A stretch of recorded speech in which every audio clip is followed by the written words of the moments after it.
Tinubu is either very, very weak or very, very wicked as president of Nigeria. Either weak or wicked or both. Why do I say this? Since 2020 to 2025, Nigeria produced 250 billion US dollars worth of oil. $250 billion worth of crude oil and natural gas.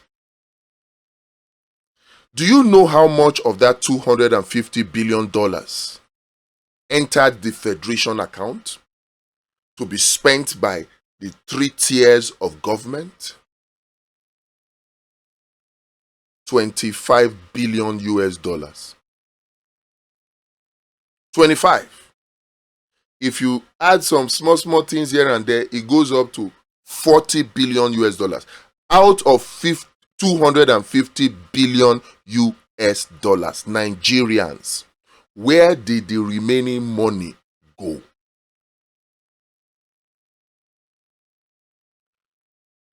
Cost of production of the crude oil is either catered for in joint venture cash calls or production sharing contract cost oil. And those amount to not more than 40%. If you take 40% of $250 billion,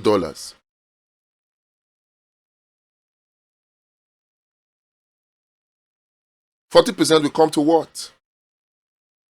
About 100 billion US dollars. 100 billion US dollars. Let's put that as cost, even though that will be extremely high compared to the cost of production of crude oil in Saudi Arabia, 4 times higher. But let's leave it and say, okay, the figures they gave, no matter how corrupt they actually are, we accept it. That will be $100 billion. So out of the $250 billion, take away the cost oil, then they'll tell you we have $150 billion left. Where did that $150 billion go? That only about $25 billion entered the Federation account. For those of you who don't know, or who may have forgotten, when NNPC sells the crude oil, the money they get goes into the NNPC. It is only when NNPC now decides to send that money into the Federation account that Nigeria can have access to the money to spend. From 2020 to 2025, in many of the years, NNPC simply refused to remit any money into the Federation account. They simply refused. That's why some people call them a parallel government. They simply refused. So, of all the crude oil that was produced, extracted from the ground for that year, Nigeria as a country benefited zero. All the monies disappeared within the NNPC. Now, how does this connect to Tinubu being either weak or wicked? A president who has the interest of the people at heart will come, make himself the Minister of Petroleum like Tinubu did, but he will now look at the whole books and decide to punish those corrupt elements within the NNPC that took Nigeria's oil, sold it, got the money, and pocketed it and refused to give any money to Nigeria. No money to the Federation account to spend. That is what a president who is not weak or wicked would have done. Is that what Tinubu did? The answer is no. The thing is, making himself the Minister of Petroleum in the first place is already a problem, because it means that the Senate cannot summon him to come and answer questions pertaining to Nigeria's oil and gas. The Senate cannot sack him like they have the powers to do, even though they rarely use it, by the Constitution of Nigeria. That's what it means. And it simply means that now that Tinubu has found a way to collapse the two arms of government together, nothing can happen to him. And then all the things that go on in the ministry, the NNPC, in the Ministry of Petroleum, totally, all those things will go unchecked. Is that not what is happening now? Now, the fact that he made himself the Minister of Petroleum was a problem. Now, since he got away with it, if he was not weak or wicked, he would have been able to look at the corruption in the NNPC and ask one simple question. Why did Nigeria make 250 billion US dollars and none of it entered the Federation account for those years except $25 billion? That's the question he would have asked. And if he had asked that question, he would have seen that there was no need to increase the pump price of petrol in the name of removing fuel subsidy. There would have been no need. If he had done that, if he was not weak or wicked, he would have seen that the direct sale, direct purchase arrangement of the NNPC under Buhari simply guaranteed that NNPC was not paying 1 naira on fuel subsidy. And this is not just me saying it. The group chief financial officer of the NNPC came out to say it, that they don't pay subsidy. They don't. The oil marketers, the major oil marketers, came out on public during the Senate probe, during TV interviews. They came out to say, we were not paying oil subsidy. And then somebody still comes and says subsidy was too expensive for us to pay. A minister of petroleum, a president who had the interest of the people at heart, who was not weak, too weak that he could not act, he was afraid of some forces, or too wicked that he does not care that the policies, the corruption in the NNPC, in Nigeria's oil and gas, it is punishing Nigerians. He doesn't care. He would have looked into that corruption, take out the corruption so that Nigerians can benefit from the natural resources God has given them.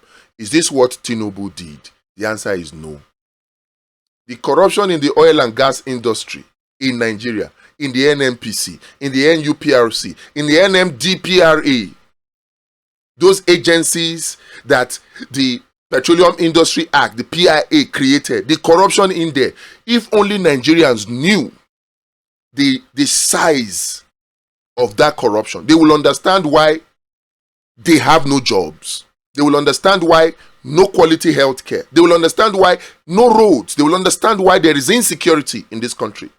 Because either Tinubu is weak or wicked or both, to simply not care, to simply not confront the corruption that is in Nigeria's oil and gas sector. And this is why I am pained that there is no viable opposition. Even the opposition is now looking to be worse than even Tinubu himself. Tinubu is acting with impunity. Impunity. The opposition is also acting with impunity. You cannot fight fire with fire. You cannot fight impunity with impunity. In a place where there's supposed to be democratic tenets, principles, you come with clean hands if you're coming to equity. The opposition politicians are supposed to be exemplary when it comes to respecting party constitutions. But no, you have people like Atiku deliberately, blatantly disregarding the constitution of the African Democratic Congress, just because they want to muscle everybody, pocket the political party, so that they can bend the party to their will, so they can get ticket to run. And it makes me sad, because this puts the whole of the political chances of Peter Obi at risk. Instead of driving out these messages and opening the eyes of Nigerians to see, they are following a failed course. They are following a failed course, a course that is not excellent, a course that disrespects the constitution of a political party. How do you do that? How did you allow yourself to be dragged into this, Mr. Peter Gregory Obi? How? And your spokespersons are out there trying to defend this mess, instead of you to look for another political party to go to. so that Nigerians can see their bright chances. You are still there defending what? The impunity of an Atiku, the impunity of a Ralph Wonsu, who allegations are out there that he has cashed out and handed over a party that was not even his. That party has been in dispute since 2022. He had to take an alternative dispute resolution, ADR, midwifed with INEC, for Wonsu to stay on since 2022. He was supposed to conduct a national convention to elect new executives. He didn't do that. He just woke up one morning, collected 1.7 billion naira, according to the allegations out there, whether it's true or not, time will tell, and decided to call for a meeting where you adopt the ADC as the coalition party, only for him to shock people and say, I am resigning, I am picking David Mark as the next chairman. And these are the processes and people that we want to defend. How do you want Nigerians to see us? This fraternization with the ADC that you are doing, Peter Obi, is causing you more harm than good. You don't need a coalition of disgruntled politicians, people who are responsible, partly responsible for the condition that Nigeria is in. You don't need it. What you need is a coalition of the people with well-built structures like you got in 2023. In all of this, please, Peter Obi, leave the ADC. Go to another political party. There are viable alternatives out there. Viable alternatives out there. Because all this one that we are saying, Tinubu is wicked, Tinubu is weak. What is the alternative? If there are no alternatives, Nigerians will be forced to just continue their sit-down look approach and continue to suffer under the draconian and wicked policies of the APC and of Tinubu. And it will be your fault, Peter Obi, if you don't leave APC.